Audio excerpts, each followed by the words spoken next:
C'est le numéro 2 qui a été disqualifié. Malheureusement, on passe sous les holas de la foule devant les tribunes. Maharaja, le Suédois, numéro 17 en tête en deuxième position. Le 8, Yaraboko, un autre Suédois. On se rapproche avec le Save the Quick.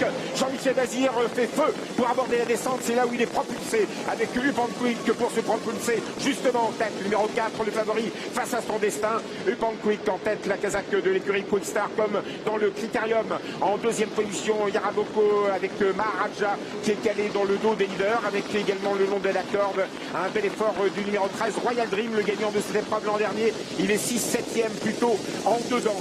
On va benoîtement ensuite avec Roxane Griff qui est né au vent, c'est un peu embêtant. Timoko est dans son sillage, Ulan Duval est dans le sillage de Timoko. Triomphe de Félière est toujours assez loin, toujours numéro 4 Upan Quick en direction de la corde sur le pied de 14-3. Il n'a absolument pas brûlé ses cartouches. Jean-Michel Bazir, il va aller très très loin avec Upan Quick, le numéro 4, le 17 Maharaja dans son dos, il vient pas à l'extérieur comme il l'avait fait les autres années, il suit un effort.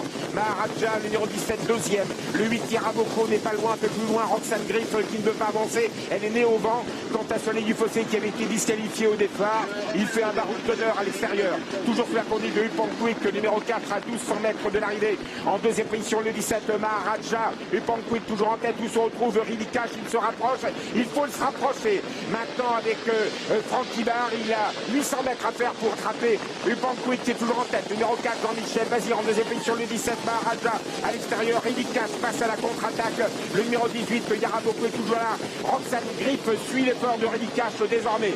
On aborde le dernier tournant, celle de Quick qui est beaucoup plus loin. Et c'est Upan Quick, numéro 4, qui est attaqué à l'extérieur par Ridikash. On attendait le match avec Upan Quick, Jean-Michel Bazir et Francky Barr et Ridikash. Il a lieu. Le numéro 17, Maharaja est troisième. Yaraboko n'est pas battu pour une place.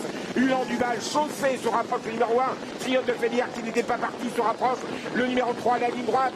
Jean-Michel Bazir facilement avec le numéro 4 du Upan Quick. Ridikash passe à l'attaque. Le 18 à l'extérieur, 4 et 18. Le 17, Maharaja va être là. Le 8, Yaraboko finit bien. Les autres sont loin. Faute de Ridikash. Upan Quick, Jean-Michel Bazir est en tête à l'entrée droite. Yaraboko, Maharaja lutte pour les places. Jean-Michel Bazir avec Upan Quick attaqué par Maharaja. Maharaja retrouvé comme en 2011. Maharaja, la Suède. Maharaja s'est retrouvé. Le retour, le comeback de Maharaja, le 17 qui l'emporte. Upan Quick, le 4. Et deuxième à distance, le 8, Yaraboga. Et troisième, le 15, Roxane Griff, certainement quatrième. Et Timoko, numéro 15, qui n'est pas loin du numéro 16, Timoko, qui doit être cinquième. Et oui, il avait toujours fait une préparation en courant une première fois à Vincennes avant ce prix d'Amérique. Aujourd'hui, il est arrivé juste pour le prix d'Amérique à Vincennes. Déféré des 4 pour la première fois à Vincennes, c'est un sol qu'il adore et Maharaja a enfin gagné son prix d'Amérique. On a eu Ridikash juste après avoir débouché les oreilles dans le dernier tournant, a fait la faute. Upan Quick semblait pouvoir l'emporter. Il est battu par un super cheval qui méritait aussi ce prix d'Amérique. Ça fait quand même 3 ou 4 ans que tout son entourage mise beaucoup sur le prix d'Amérique. Et puis finalement, il l'aura gagné aujourd'hui. Et je pense que Yaraboko a pris la 3e place devant Save the Quick et Timoko. Après Ulan Duval et Ward, un grand cheval, Maharaja, qui méritait aussi.